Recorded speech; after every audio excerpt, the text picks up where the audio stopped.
प्राचीन समय की बात है। एक छोटे से गांव में एक बालक रहता था जिसका नाम राजू था। वो अत्यंत निर्धन परिवार से आता था, लेकिन उसके हृदय में प्रभु श्री राम के प्रति अपार भक्ति और आस्था थी। उसके माता पिता दिन भर मेहनत मजदूरी करके घर का गुजारा करते थे, जबकि राजू का अधिकांश समय भगवान राम के भजन कीर्तन और उनकी कथाएं सुनने में बीतता था। राजू बचपन से ही साधु संतों के संग रहकर धर्म और भक्ति की बातें सुनता। उसे रामायण की कहानियां सुनने का बड़ा शौक था। वो जब भी किसी कथा में जाता तो ध्यानमन होकर श्री राम के जीवन से प्रेरणा लेता। उसने तुलसीदास की रामचरितमानस को पढ़कर ये समझ लिया था कि सच्ची भक्ति में ना तो धन की आवश्यकता होती है और ना ही किसी विशेष ज्ञान की। एक दिन गांव में एक साधु आए और भजन कीर्तन करने लगे। राजू ने उनका भजन सुना और तुरंत उसके पास जाकर बैठ गए। साधु ने उससे पूछा, बेटा, तुमने भगवान राम के बारे में इतना कैसे जाना? राजू ने उत्तर दिया, महाराज, मेरी माँ ने मुझे बचपन से ही भगवान राम की कहानियां सुनाई है। अब मैं उनकी भक्ति में लीन रहना चाहता हूँ। साधु उसके उत्तर से प्रभावित हुए और उसे भक्ति के मार्ग पर चलने का आशीर्वाद दिया।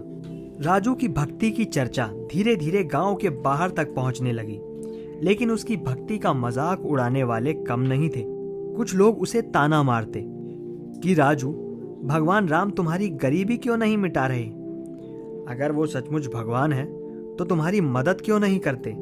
राजू ने मुस्कुराकर जवाब दिया, भगवान राम मेरे जीवन में धन दौलत देने नहीं आए, बल्कि उन्होंने मुझे ये सिखाया कि सच्ची खुशी भक्ति और सेवा में है। जो मेरे पास है वो पर्याप्त है। एक बार गांव में भारी अकाल पड़ा। पानी ना बरसने के कारण फसलें सूख गईं और लोग भूख से परेशान हो गए। गांव वाले मदद के लिए इधर उधर भटकने लगे, लेकिन कोई उपाय ना सूझा।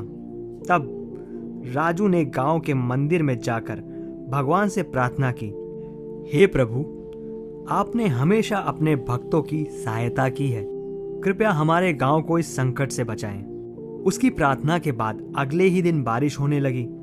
गांव वाले इस चमत्कार से हैरान थे।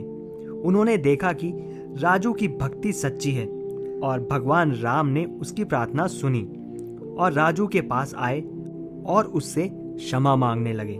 राजू ने कहा, भगवान राम हर किसी के भीतर हैं। अगर हम सच्चे मन से उनकी भक्ति करें और अपने कर्म सही रखें तो वो हमेशा हमारी सहायता करेंगे। इसके बाद राजू ने ना केवल भक्ति की शिक्षा दी, बल्कि गांव वालों को मिलकर काम करने और परोपकार करने की प्रेरणा दी।